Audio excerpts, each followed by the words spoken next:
everyone, and welcome to the Podcast by Army podcast, where we talk about BTS, Army, fandom, and research. We are your co-hosts, Dr. Kate Ringland Jhertau Her, university researcher. And today we're talking about racism. And xenophobia. I wonder why we're talking about those things in respect to Palestine, in solidarity with Palestine. Just all the conversations happening in this moment. All of them. Every single one. In order to talk about racism and xenophobia in respect to BTS and Army, and then also in solidarity with Palestine, I think we have to start with Black Lives Matter and the movement around that. Because there's a lot of places we could start, actually. There has been a lot of anti-Asian racism towards BTS. But I think the conversations we're having now around what is right to do, what we can do in regards to fighting and advocating for larger issues than just those on Stan Twitter, I think we start with Black Lives Matter. Yeah. So to frame this, it's June 2020. The world is in COVID lockdown, but tens of thousands of people are going out on the streets to protest in the wake of the death of a man named George Floyd, who died as a police officer, who killed, essentially, by this police officer who I believe was kneeling on his neck. Yeah. And did not let up. And he said, "I can't breathe." And in the wake of this sparked a lot of protest against it sparked a lot of conversation as well around the racism so deeply embedded into American society and then just global society at large as well. And Black Lives Matter as a movement, it didn't actually start with George Floyd.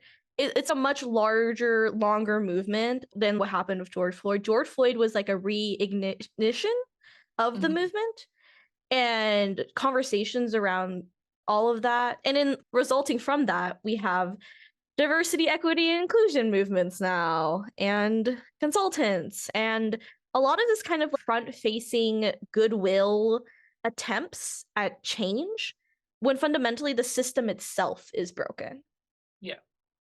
Because what I'll add is that what happened specifically, it was a moment of many intersecting crises, right? Because we were in the kind of the height of COVID, and at least in the United States context, it was becoming crystal clear how very broken our healthcare system is, because people of color, especially Black people, were dying at far higher rates of COVID than white folk. And this kind of just compounded all the feelings of the equity gaps happening here in the States. And then lockdown furthering this inequity because some people, of course, are able to very easily just stay in their homes, have things delivered, work from home, whereas a lot of our kind of critical infrastructure is also employing a large number of people of color. So we have people of color having to leave their homes in larger numbers and being out on the streets and doing their jobs. Anyway, so it was this confluence. And then on top of all of that, we have police officers killing people on the streets. And so this all kind of sparked. And so by May 25th, when George Floyd was murdered, we have this kind of powder cake just ready to explode. And so that's what created this moment that kind of led up to what we're going to talk about with BTS and Army. I know for BTS and Army, what's interesting, this is lore, Jhertau lore, but I had a Twitter account before my Twitter account now, my Stan Twitter account. And on that Twitter account, I was fighting with, by the way, kids, let's preface this, I was 16. That does not condone my actions. You shouldn't fight with people online because you are your own person. You should make better decisions for yourself. And you should spend that time and energy advocating for things in a different way. Because fighting online will not change hearts and minds. It will just lead to you wasting time. With all that prefaced, I was fighting with racist people on Twitter as a BTS account, as a BTS stan account, because I joined Twitter in June. And I was like fighting people, and I joined like all the hashtag trending and like that. What happened was K-pop stans, this really started from multiple K-pop fandoms, got involved with flooding racist hashtags with K-pop videos. It's called a K-pop fan cam. So it's like a video of a K-pop idol dancing. And people love that because it was like a disruptive way to prevent like racist individuals from actually being able to use those hashtags and be able to find each other through those hashtags, because they can't now. Those aren't rallying cries for them. Instead, it's like the butt of a joke now. But with that happening, there was a lot of thought of how, okay, you're flooding these hashtags, but when you flood these hashtags, it causes them to trend. And that harms people who have to look at those hashtags, where it's triggering for them. Even to this day, there is contention between, was it the right thing for the fandoms to do during that time? Was it right for those fandoms to flood those hashtags, or was it wrong to do that? No matter what you agree on with that, it happened. And it's still a critical part of the thought process of what a K-pop stan is and what their history or values are. And very much during this time, even before June, I don't remember exactly the conversations that happened towards the end of May, but there was a lot of conversations from Black armies. You can still find today if you look back, conversations from Black armies talking about organizing in support of Black Lives Matter and talking about it and asking BTS to talk about it, talking about it during V Lives and everything before it was Weverse Live. And when they had those conversations, they constantly got shut down. I remember I caught like the tail end of it because I joined, I believe, like early-ish June before BTS actually donated and spoke out about it. Like during that time, people were like hounding Black armies for even asking for us to organize anything around that and to actually care and have conversations. People like were blocking it out. There was a lot of like contention during that time that to this day does not get its rightfully deserved time and analysis, because it was just fundamentally like a bullying of Black armies for even daring to go against what a lot of these big accounts are, like a lot of these like white armies who come from privileged positions in America, in Germany, and Europe, and coming in and trying to act like their opinions are superior or better because they're quote unquote protecting BTS than the opinions of Black armies, who rightfully, as BTS we can say this, have participated in engaging with Black culture. BTS are rappers. That is engaging with Black culture. Rap inherently is Black culture.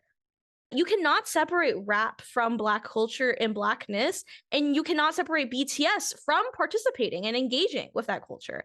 Black armies during a time, not even just Black armies, a lot of armies of color during that time were having these conversations, and they would keep on getting shut down. Even attempts to do donation drives would be shut down. And it was not until BTS donated, context as well. BTS did not announce their donation. BTS only ever did the public statement tweet. The one that says, I have it here right now, hold on. That says, it's both in Korean and in English. This was actually really profound during that time for them to type it in Korean and English. So that way it would be crystal clear. There would be no confusion on the translation. And that way it would reach a larger audience. In it, they say, this is the English part, by the way. We stand against racial discrimination. We condemn violence. You, I, and we all have the right to be respected. We will stand together. Hashtag Black Lives Matter. From this, then all of a sudden, all of the armies are on board. All of a sudden, everyone is on board with it. The night and day contrast, Kate, is incredible. It's unbelievable how people for weeks would be like, BTS can't say anything. They can't say anything. They're not politicians. BTS can't do anything. Can't do anything. It's a contentious issue. It's complicated. We don't know what to do. We can't do it exactly. And then thusly after that, BTS's $1 million donation was revealed. And it was BTS and Big Hit, by the way, jointly donating $1 million, and it was just only the BTS members. And when that happened, BTS did not announce it. BTS never have announced the donation. It was announced by the actual donation drive itself, like the people they were donating to themselves, like Black Lives Matter, because it was such a large donation. So that was announced through the media. It was not through BTS themselves. And then BTS were asked about it in interviews.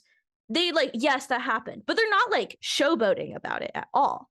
With Black Lives Matter, all of that happening, very much that kind of set a precedent of what the cycle we see every time something happens.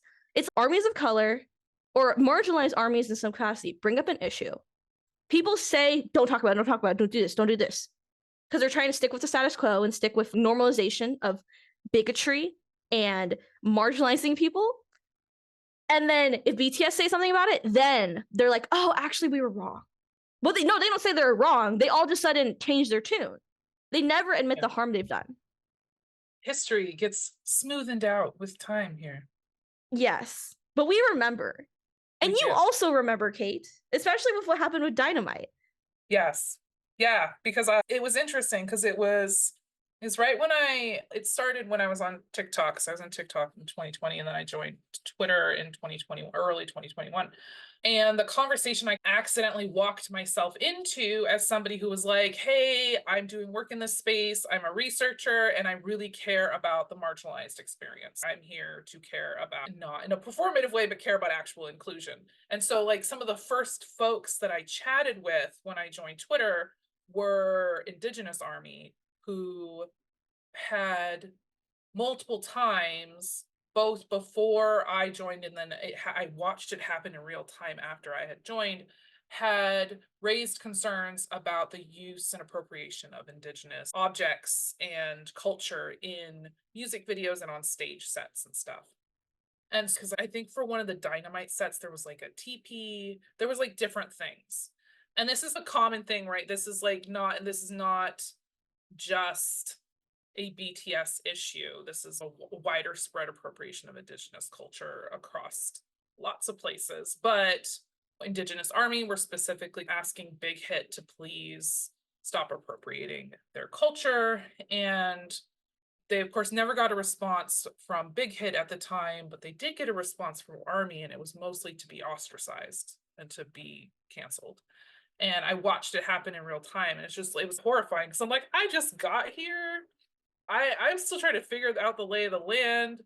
I was trying to figure out where my account could be situated in all of this. And all of a sudden, the people I had been DMing with in the kind of the Indigenous Army community were all of a sudden just leaving the platform, or they got suspended. Or so it's this similar kind of pattern of just delegitimization and kind of dogpiling until somebody decides they can't take it anymore, or getting the account suspended for random reasons.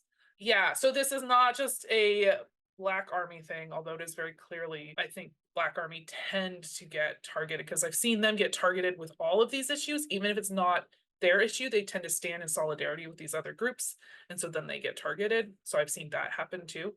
So yeah, so here we are. For those who've been following along with the whole Palestine boycott events, this may all start sounding very familiar.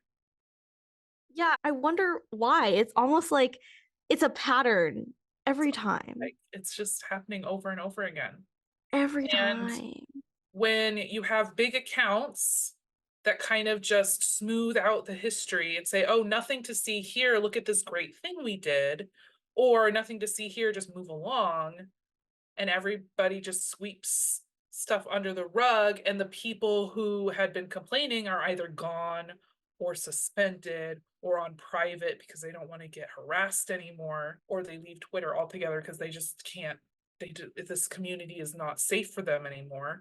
If all of them aren't vocal, then of course we can just pretend like they never got harassed in the first place. And I also think there's an interesting turn here too, where we see a lot of accounts also, if they won't go away, and I've now seen this with myself as someone who won't go away, they get labeled as an anti. And so all of a sudden, we don't have to worry about them anymore. We don't have to be concerned about their safety. We don't have to be concerned about them at all because they're not Army. And yeah, we've seen this over and over again. And it's an interesting pattern of behavior for people who supposedly stand a group that is all about social justice and being good people. Yeah. But also the issue here with all of that is that these people are capable of understanding racism, understanding marginalization, understanding struggle, because when it happens to BTS, they understand. For example, what happened like during Stop AAPI Hate, and with the rise of hate crimes against Asian people, especially Asian elders, like especially Chinese elders, because of the scare around COVID-19, around it coming from China and it's a Chinese virus or whatever, and the violence against Asian people from that. Just to talk about what happened on Army Twitter during this time, it was, I feel like you can't exactly compare what happened during the Black Lives Matter movement and Stop AAPI Hate, because they were drastically different in a lot of different ways. Stop AAPI Hate, I say this as an Asian American, as someone who is deeply enthralled into this. Stop AAPI Hate did not move the needle a ton for Asian people, because the people behind Stop AAPI Hate are not the greatest people in the world, right? This is a larger, longer issue of Asian American organizing and organizing across ethnicities, across socioeconomic barriers and classes.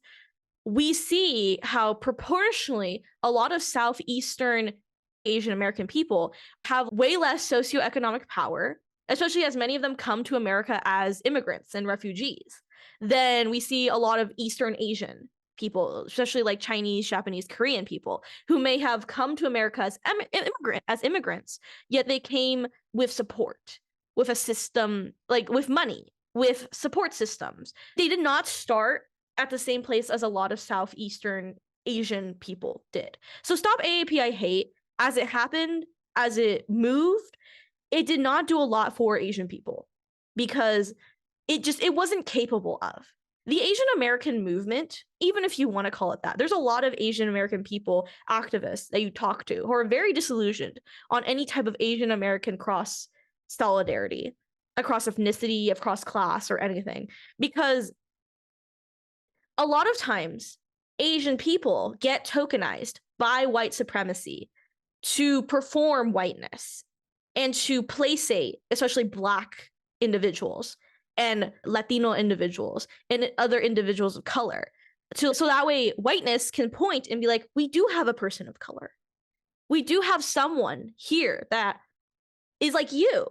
So we don't need to change because we have that. And a lot of times Asian people themselves don't realize that they are being tokenized and used in that type of aspect. And it's very much a point of contention. So of all the context, when it comes to talking about Stop AAPI Hate, we have to talk about it. We cannot compare it directly to Black Lives Matter. What happened, especially for Army Twitter, to bring it back, is during the Grammys. So we've talked about this at length in a lot of episodes before, but to give the summary of what happened. With the marketing of the Grammys, it very much looked like they were setting up Dynamite to win. But there was a lot of advertising around Dynamite. There was a lot of advertising around BTS. BTS were doing the whole Grammy run. They were doing media. They were doing interviews. They were talking with people. They were dressing up. They were doing X, Y, and Z thing. They're doing all the things you're supposed to do when you're nominated for a Grammy. The other nominees for that category barely did anything for media and like PR, because it very much looked like BTS. What? They didn't even wake up for it. Yeah, what happened was that BTS did not win the Grammy. It went to Lady Gaga and Ariana Grande's Rain on Me. Lady Gaga did not even send in an acceptance video. She was not even awake when the Grammys were happening, because she thought BTS was going to win. She didn't even, in her mind, it did not even cross her mind that she would win. That's how much it seemed like BTS was going to win that night. And then they didn't. And with that, there was a lot of, even before this, there's a lot around their nomination, there was a lot of anti-Asian hatred and bigotry happening around BTS. The crux of this was with the Garbage Pail Kids sticker. Topps is this company that does parody stuff every year for the Grammys, and it's putting the celebrities in different satire scenarios. But they created a sticker depicting the BTS members being violently beaten in a whack-a-mole. Pick in mind, for other celebrities, they did jokey things.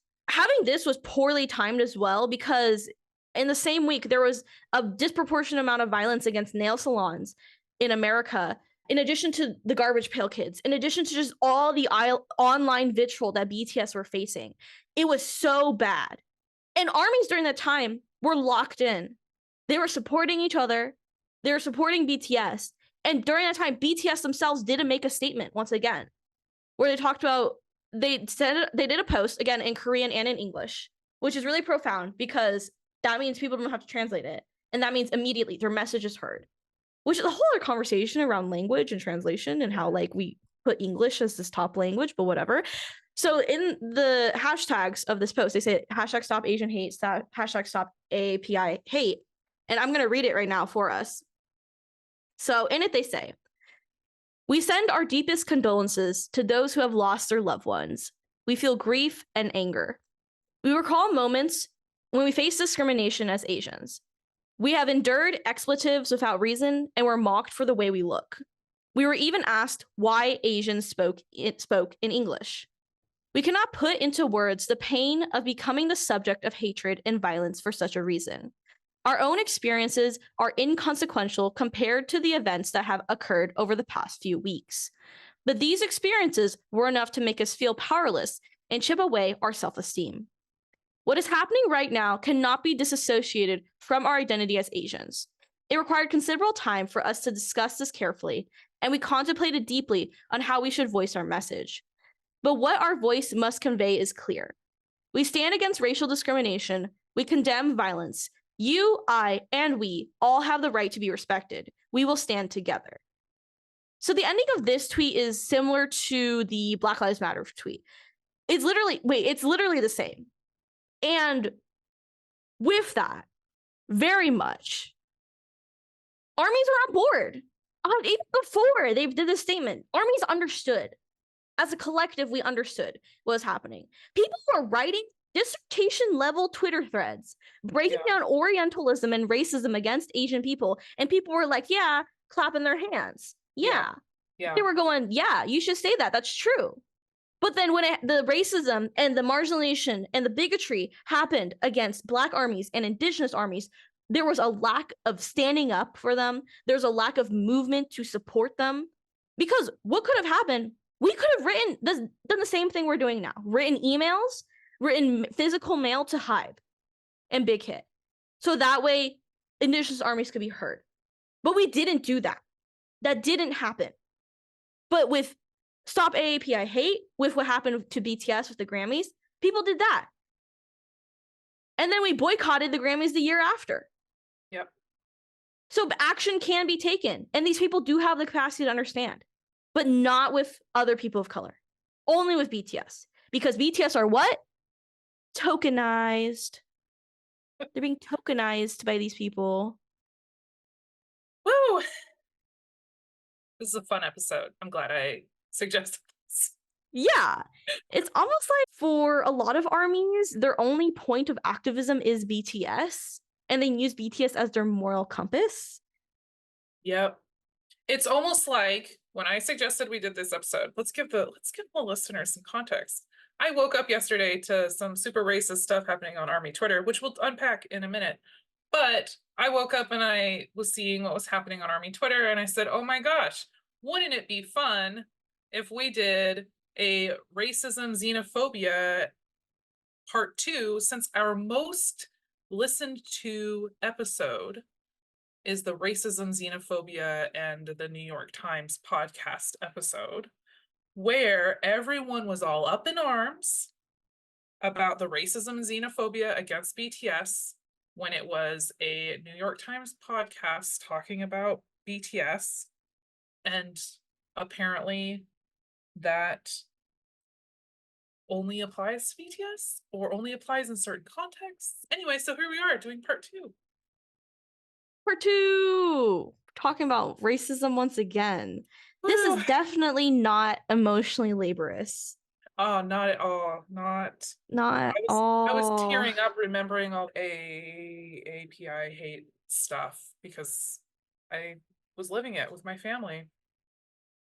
So That's really hard.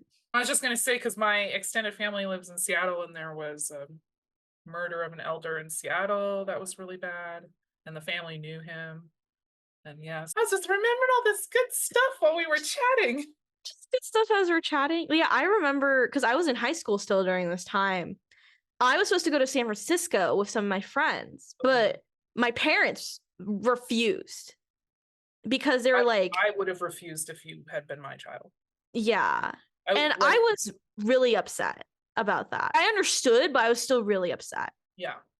It is upsetting, though, that some people, and again, this is still true in America today, some people have to think before they leave the house whether or not they're going to be safe when they leave the house because of how they look. Yeah. And it's sad that during that time, my parents were so fearful about that. They were scared that I would be hate crimed on the street, basically. Yeah, no, as a parent who has 2 kids, I was also terrified. We were traveling across the country at the time. I would not let my kids or my husband get out of the car. I got out of the car and did all the getting of food and checking into hotels. I did all of that for the same reason, because I was terrified. That's so hard. My God. Anyway, trauma. Woo! Woo! Sorry, guys.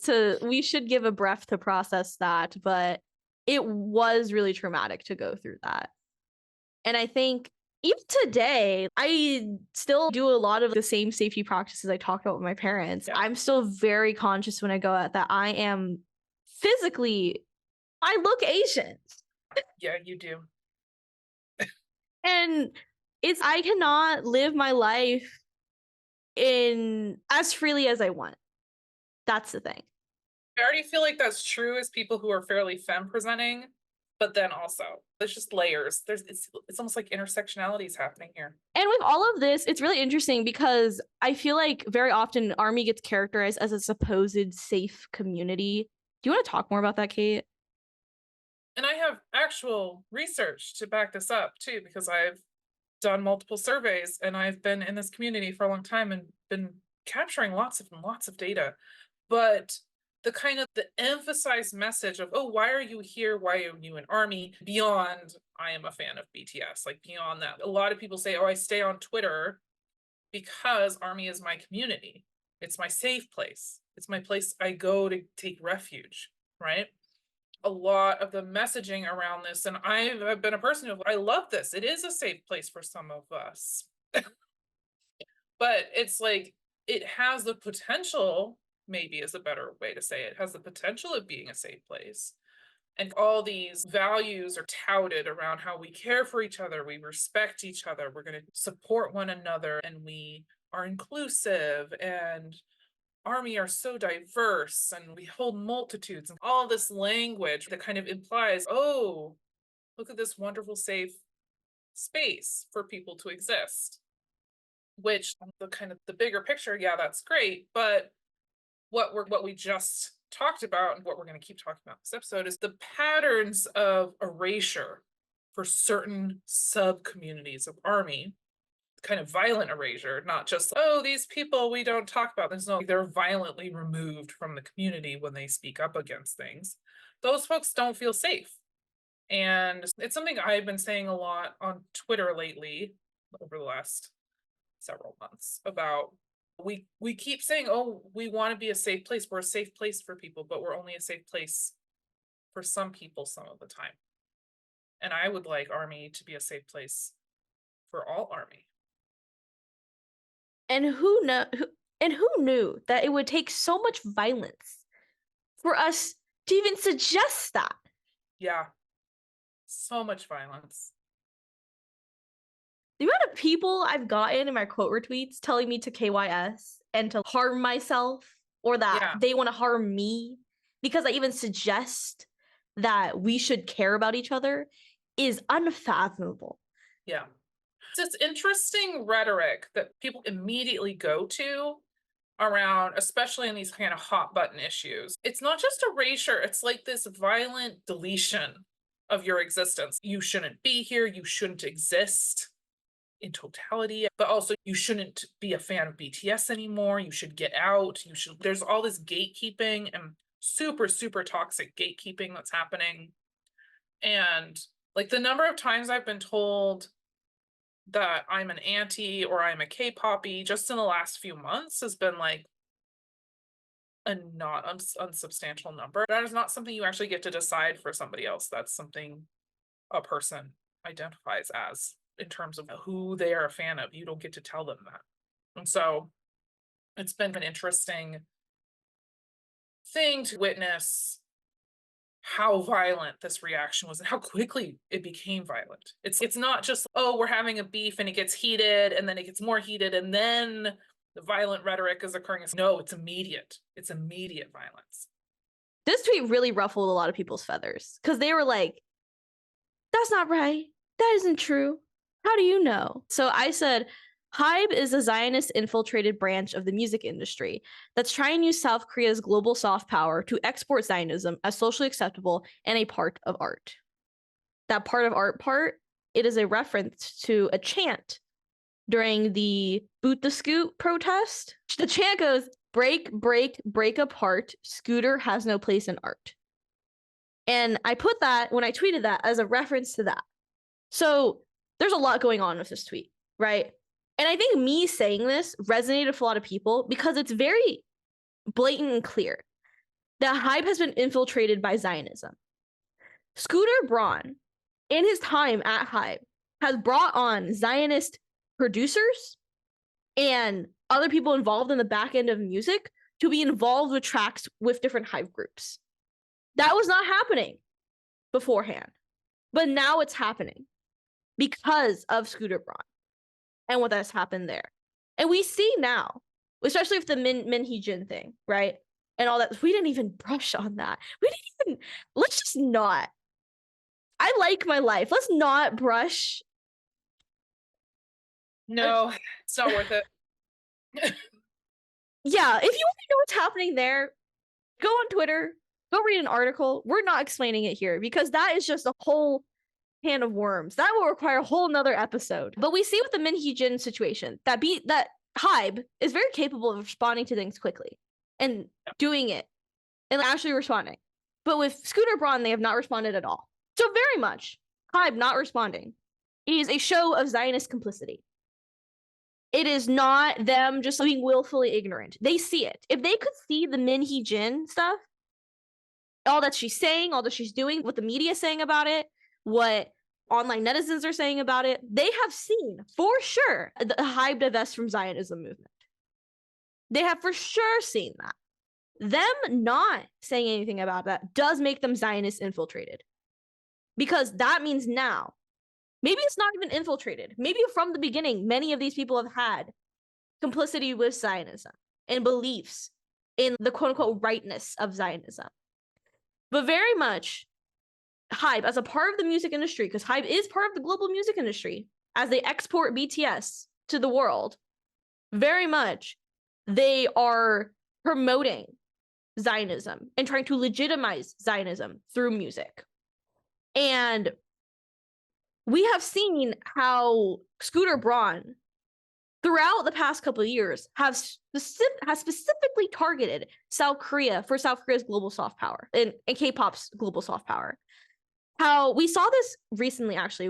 I believe one of the Stray Kids members had bought like a sweater or something, and it was revealed that he was wearing it for some type of event, and immediately is sold out.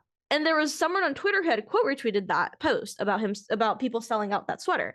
And then they're talking about how, see, this is why Zionism targets K-pop. Because a lot of K-pop consumers are mindless consumers who will just buy things because their K-pop idol is in proximity to it or wears it or uses it. The K-pop idol doesn't even need to actually promote it or do an advertisement for it. They just need to breathe near it and then people will buy it. That type of unthinking consumerism is what Zionism wants. It wants unthinkingness. It wants you to not think about the genocide, the violence, the disproportionate amount of violence against Palestinians that has been happening for the past 6 months, that we have watched live stream 24/7 in front of our eyes. They don't want you to see that. They want you to just unthinkingly follow. And because of that, South Korea, K-pop, its global soft power, its reach is being used by Zionism. And we need to say that clearly. We cannot beat around the bush about this. There was someone who had quote retweeted this tweet who was like essentially saying I was being overzealous by saying that Hybe is Zionist infiltrated, or that Zionism is using South Korea's global soft power in some aspect, trying to basically talk down on my intelligence as a person, which is, Good luck on that. I guess people can say what they want to say, but that doesn't mean you're right. Violence present within the community, and then a lot of attempts at verbalizing things from like the pro-boycott side, and then a lot of times the anti-boycott side will nitpick and will assume things to that are like seeing like pro-boycott as anti-BTS, conflating the two, and then harming people online because of that. Which, by the way, BTS would not endorse. Historically, it has not proven to be the case, so I'm not sure why anyone think that they'd change their minds now. BTS have never said, go attack this person. And these people attack in quote, and supposedly in the name of BTS. Yeah, truly in the name of BTS, because they're saying that folks are. Yeah, and they're also doing something else in the name of BTS. You want to talk about that, Kate? Oh, yeah. And this, okay, so we're getting to the part of this conversation that actually spurred this whole podcast. I'm like, we need to record because I need to get this. I need to work through this thing that is happening. Anyways, it's twisted in a really sinister sort of way. Anyway, so because of all the, we'll just call it the drama happening in Korea's Hybe location with certain CEOs and such, there's been all this kind of Scooter Braun stuff started intersecting with this other CEO at Hybe, and the conversations became very conflated, and a lot of army on the anti-boycott side were still talking about using the same tactics of streaming and giving Hybe money, and that's a whole nother thing to unpack some other time. But one of the things that kind of came out of all of this was this kind of series of jokes and memes that I'm not sure how these are anyway acceptable, but here we are, so I'll describe them. So there was a whole series of tweets that people were quote retweeting and like doing their own versions of this joke, where it was like right person, wrong place. And the first picture was of BTS, and the second picture was of Korea in some fashion. It was like representing Korea. And along with this came comments of, oh yeah, they should just come to the US, I can't even begin to unpack that whole line of thinking. But yeah, so basically people joking around about how BTS should leave their own country because their country doesn't deserve them. And then that kind of blew up into other kind of jokes and comments and things. Like there was a video where it's the two armies are like about to clash. I forget what movie it's from. Anyway, I'm sorry, I don't know any pop culture references. It's probably Game of Thrones or something. Who knows? Anyway, so it's this guy and he's about to attack this big army. And so he's BTS. They put the labels over the top of the video, right? So he's BTS. The big army he's facing is Korea. And then as he's running towards them by himself and they start running towards him, all of a sudden the rest of his army, which are labeled as army, flood up behind him and attack the other army. And so army are attacking Korea? Question mark. And I only saw that video because a Korean army tweeted it and it landed on my timeline. And they, of course, were quite disappointed with this video. And there was a bunch of similarly negative comments of basically, what the hell is this? And so there is a kind of level of xenophobia here that is quite horrifying and really puts a huge rift between us as International Army and the Korean Army. And this also got picked up by a bunch of the Korean kind of Naver tabloid type places. And so there were tons of headlines around how International Army are basically like joking about how BTS shouldn't be Korean anymore. And people were super upset. This was like trending. Because I think at the same time, some International Army decided we were going to trend a hashtag of like Korea apologized to BTS or something like that was happening at the same time. So like it all conflated together in this really horrible xenophobic cesspool. And I know the argument is like, oh, those are just some small subset of people, or oh, those are just some people over there being horrifying. Don't give attention to this like little 100 follower account or whatever. But these tweets with this meme with the right person, wrong place, they had like 1,000, 18,000, 25,000 likes. That's thousands of people liking this joke, in quotes. So yeah, at this point, I'm just like, what are we even doing here? We can't even keep our racism and xenophobia away from other army. We can't even apparently keep it away from BTS. So I feel like we've totally lost the plot at this point. The plot has been lost for quite a while now. It is shocking how for months now, anti-boycotters have tried to be like, oh, you're boycotting an Asian company, Asian people, you're being racist right now. And then the flip side, them being racist against actual Korean people and telling Korea to apologize to BTS when Korea has done nothing wrong. If anything, be mad at the Korean government all you want. The government administration is not doing so hot over there. But these people, they don't have the knowledge on how bad the Yoon administration has been. Because these people don't read news.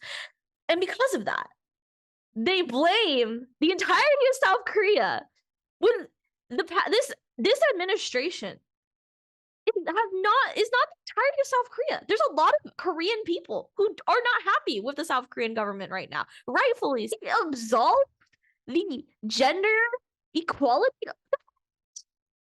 Yeah, there's a lot. There's a lot to unpack there. But for real, I think it's horrifying. But then when you think about it in the context of BTS, like BTS love their country.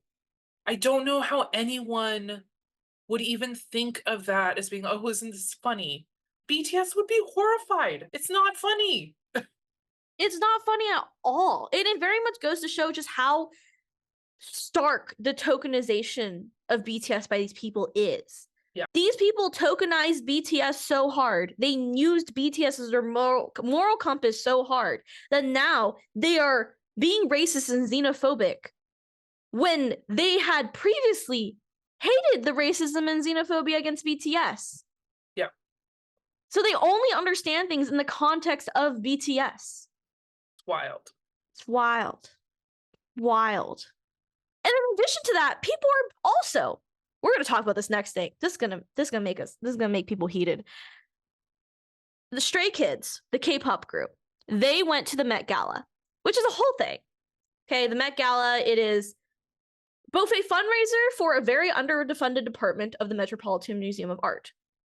Simultaneously, it is an extravagant party photo session that millions of dollars is spent on every year that is the most disgusting display of wealth in the entire world. Okay, Stray Kids went. We're just going to acknowledge that. Was it the right choice for them to go? In my opinion, no. They shouldn't have gone. However, I do understand sometimes the Met Gala, going to the Met Gala is a months-long process.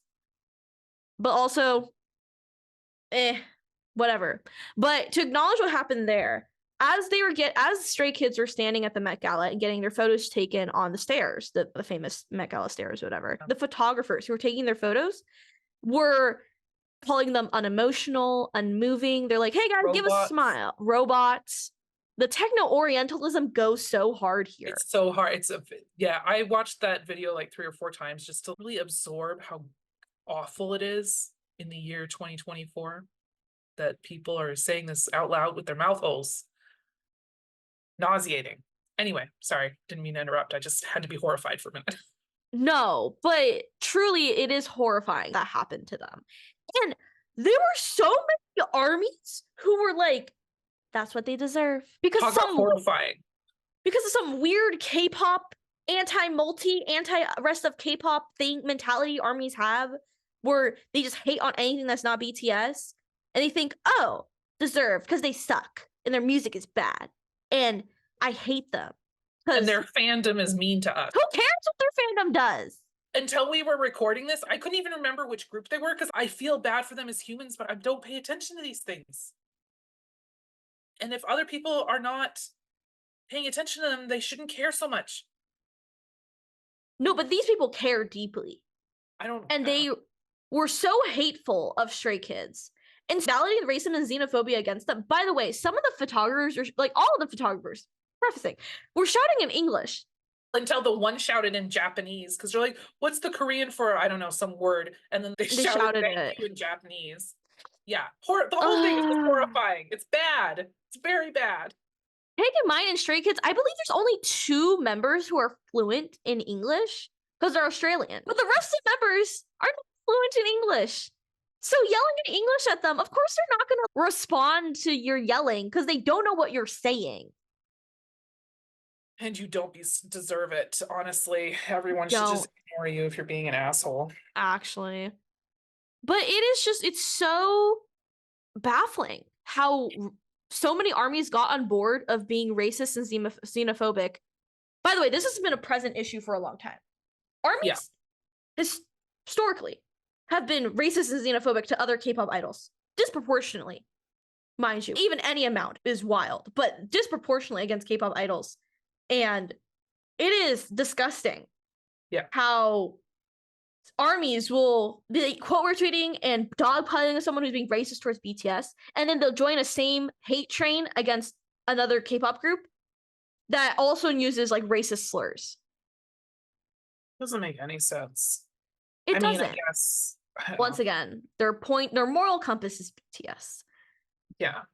If you're tokenizing BTS as the one thing that you're going to protect and let the rest of humanity burn down around you, I guess then it makes sense. But I would not like to live in that world, actually. I think we all deserve a better world. Yeah. And somebody said this on Twitter, and I do want to like re-emphasize it here, but when people are being racist against other K-pop groups, or they're like, oh yeah, they get what they deserve, what do all the other people of color in ARMY take away from that? What's the message there? And the message is, you too deserve racism because you're not BTS, or you too deserve to not be here or feel safe because you aren't the 7 members of BTS. And that to me is not the community that I want to live in and be a part of at all. Yeah, because you see Korean American armies who are speaking up against this violence, speaking up against the xenophobia and racism. One of my very close moots, she's Korean American and she talks about it all the time. The way people are racist and xenophobic while standing BTS simultaneously. And then people are racist towards those Korean people when BTS themselves are Korean. These people who are tokenizing BTS want to strip BTS of their culture, of their identity. So that way they can mold BTS however they want. Yeah. Which is how a lot of times very conservative people become armies. Yeah. Which is so strange. The act of dehumanizing. And honestly, that's been the thing that I've been like circling around for the last several months as I've tried to process everything that's been happening. But the ability to dehumanize someone so efficiently that you can toss out moots that you've known for years with just a quick block, or you can like haphazardly something super racist because it's against your group's nemesis or whatever, or you can condemn someone because they're Black and you're not, or whatever it is. Like the fact that it's so easy and efficient for them to just dehumanize, it's scary because at the core of it, they're also dehumanizing BTS. They're also dehumanizing their fellow army. It's just like this kind of across the board. All these people don't actually matter. They're not real. They're not as valued in terms of, I don't see them as valuable human beings that I need to be concerned about. And that to me is really terrifying that we're to that point where there's a bunch of people behaving that way. Yeah, I don't know. And also, like, with talking about Stray Kids and like just other K-pop groups, right? I don't know if you want to take over about this, but Snooze, right? Yoongi made a song called Snooze in the D-Day album. Yeah. And that song was a message for all of the people who have not made it yet at the same level as them. Like all the people they've mentored, all the people that have ever looked up to them. And it's sad because Yoongi was singing to them. He was talking to them. And so many armies decided to just completely dunk on these other K-pop idols when we shouldn't. It's an interesting kind of way people talk about and move when they're like talking about how BTS paved the way. And it's yes, BTS paved the way so that other people could follow them, not so that they could encounter obstacles and hardship too. We want people to not have to face the same kind of violence and hardship that BTS has faced. And and I'm sure that they don't want, and just hearing them talk about and reading the Weverse interviews, especially with Yoongi, about they want things to be better for people.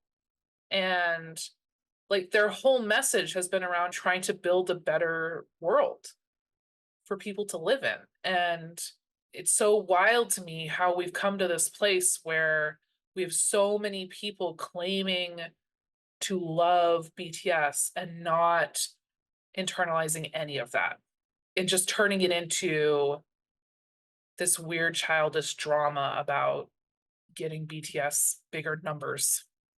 I keep saying this on Twitter. Shooter armies, anti-boycott armies, these bigoted armies, they do things in the name of BTS, of being pro-BTS. But they're not pro-BTS in any aspect. They're pro themselves. They're pro their own selfish wants, their own selfish desires, their own selfish beliefs. And they're projecting that onto BTS. And then doing things in the name of BTS to harm others. And then going, wait, I'm doing it for BTS. I'm doing it because I love BTS. Because I care about BTS more than you. And it's like, because love is something we measure quantitatively here. Yeah. Like how we only measure if you love BTS if you buy stuff. It's only in the numbers that count here. Don't look at the multiple armies who live in African countries that don't even deliver to those countries. Just don't look at the armies who live in poverty, who cannot afford to buy things for BTS. They're not able to afford to buy a music streaming service subscription or actual physical CDs and albums. They're not able to afford that. Just don't mind them. Don't mind it. Anyway, at the end of the day, effectively, Army has created. You want to say it, Kate? You want to say it? That's all you. Army has created a toxic community. Yes. Super toxic, actually. And that community is non-thinking, is unthinking in a lot of aspects. You're in or you're out. And you have to follow this list of arbitrary rules and beliefs in order to be quote unquote an army in a lot of people's eyes. We've talked about this before on the differing definitions of what an army is. Yeah. Which I think is a good thing. It's a good thing that we define an army by the spaces that we're in. Yet, we're seeing now how the gatekeeping, I want to say gatekeeping. Yeah, gatekeeping. Yeah, And the of the policing. community. Yeah, and the policing. And I mean that in the very violent way that people police these days. Yes. Very much. Like that, all of that being done creates an unsafe space. Yeah. There's a reason there's so many armies who are gone now. Yeah. And there are a lot of them that have just straight up left the platform. And I don't blame them. And I think that one of the things I'll say, and I've tweeted about this too, is that with this super toxic gatekeeping, what's happening now is because we have these kind of big fissures between these communities, we have the anti-boycott army have effectively created a very solid echo chamber for themselves. And so they're just bouncing in that echo chamber and they're just hearing themselves at this point. And we've seen this in other communities. It's a long documented thing where the echo chamber just creates more extremism. And it creates this kind of false sense of, oh, what I'm thinking must be right because everyone around me is saying the same things and thinking the same things, so I must be correct. And it just amplifies that kind of sentiment until they can't see anyone else's viewpoints because they have been so inculcated in this echo chamber. And so when they come out, you can experience this on Twitter just by tweeting something they disagree with. They'll all be in the comments, copy and paste saying the same things because that's literally all they're saying to each other. We've talked about this before, but there's a lot to unpack there in terms of how does one deal with that? How does one prevent them from happening? But honestly, at this point, I am coming to terms with the fact that type of army community is not my army community, that I care about the people who are in my space and I want to take care of the people in my space. And so one of the ways I'm doing that is continuing to have these kinds of conversations and making sure that we keep promoting this anti-racist, anti-xenophobia, anti-everything else that we've been talking about, trying to keep pushing for creating that more inclusive space that we want to see. Yeah, and we're going to keep pushing. We're not going to let these people rewrite history. If anything, we will be writing the history books. I am going to be writing that. I've already started. Pen has hit paper. Just wait for it for another few years, but it's coming. It's coming because we cannot let these people be saying that, oh, aren't we such a safe, kind community? There are some pockets that are very safe and kind. I feel like the community I've created around me very much. Yes. I love my little community that I have. I have a whole bunch of my moots and stuff, the ones that remain standing after all this, like a very sweet, loving community. And I want to keep that safe for them. But in order for that to be safe, we have to deal with all this violence and mitigating this and moving through it. But we shall see what happens. There's a lot going on in the world. There's a lot going on. Yeah. We're very much one day at a time here. One day at a time. Once again, like to loop this back to Palestine as well. Like we were seeing Palestinian armies disproportionately experience violence. Their accounts get suspended. They suspended Army for Palestine at one point. They try to report Care for Gaza, which is like wild because they're on the ground. Yeah. Yeah. Doing things. Yeah. And the violence that against, like, all of this is about violence. All of it. Like the violence against Black armies, the violence against Indigenous armies, the violence against Asian armies, the violence against BTS themselves, the violence now against Palestinian armies and against the Palestinian people in Gaza, in Palestine. It is all interconnected. It's almost, there's a book about that. Edward Said, Orientalism. I don't know. It's like right across from you. Actually, you can probably see it from where you're sitting. Yeah, I'm sitting in Kate's office, by the way, right now. It's right over there on the bookshelf. But like all of this violence is interconnected. And all of this violence is happening once again to uphold oppressive systems that ensure that this violence is able to continue. So it's our duty as people to disrupt those systems and to support the people who are also disrupting the systems and who are directly affected by those systems. Yep. It's our time. It is our rallying time. cry. Yes. As we do some final thoughts, Kate. Oh, final thoughts. This was a doozy of an episode. I knew it going in, but one can only mentally prepare so much for these sorts of things. So I hope the listeners are still okay and still with us. I feel like I said what I needed to say here, that I talk about what's happening in spaces like Army Twitter, partially because it is my community. It's where I've spent the last over 3 years doing a lot of my socializing and spending my time. And I care very much for a lot of the people on there, and I hate seeing them get hurt, and I'm watching them be harmed over and over again. And I find that very upsetting. And so partially that's why I talk about Army Twitter. But I will also say that, and we have seen it, we're seeing it on college campuses right now. We're seeing it in press briefings in the White House. We're seeing it all over the place. But the same rhetoric and the same violence and the same racism and the same xenophobia that is happening on Army Twitter is happening everywhere else. And for me, I'm going to talk about what I know, and I'm going to talk about coming from this place of this is my community, and I'm going to talk about what's happening here in the hopes that we can start shifting things. But I will say that this is a much bigger problem than just Army Twitter, and I think that it's important for people to be mindful of that and also be talking not just to Army, talk to everyone about this, talk to your families and your friends and your coworkers. And I think that right now is a time to be keeping your community close and keeping care of your community in a way that I think we haven't seen in a long time, and I think has been disrupted by technology and COVID and the fast-paced life that is living in the 2020s or whatever we're doing right now. But anyway, I think that it's important to be mindful of these things and know that if nothing else, you can be looking out for the people in your life and incrementally trying to make the world better while you do it. Very much agree. There's a lot going on in the world, but there's a lot you can do right now to change things.